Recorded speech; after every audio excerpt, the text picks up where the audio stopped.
sim trong ngan yai perta Kumen sim trong oh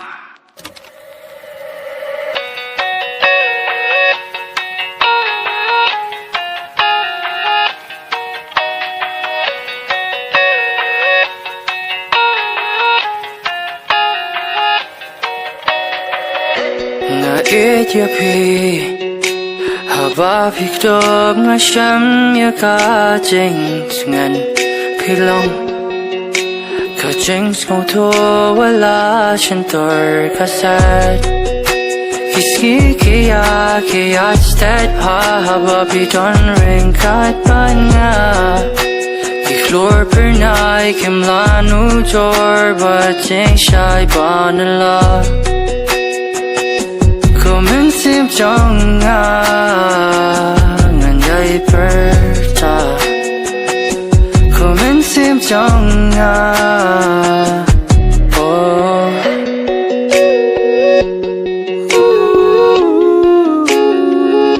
Kumen sim trong Kumen sim trong nga Ethiopia Jing po xiao ka sur jing ya tip lam pilong Ka bor ba kren wala jing tlod nga sham Kiski kia nga snow blood pa haba pikam pa chi na nga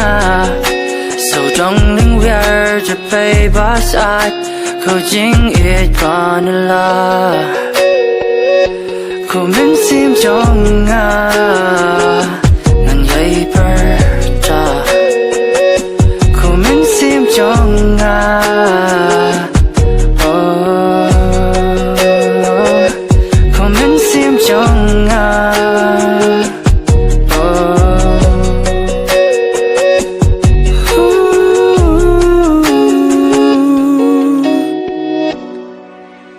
Jeng shan ya hanga Pik loy ban bo Wala jeng kerman Mas ngau ba nga kerdo Tang bat pi Ba i jonga Tang bat pi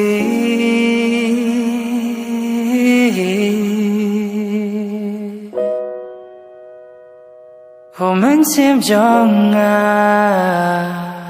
yai perta Kumen sim trong oh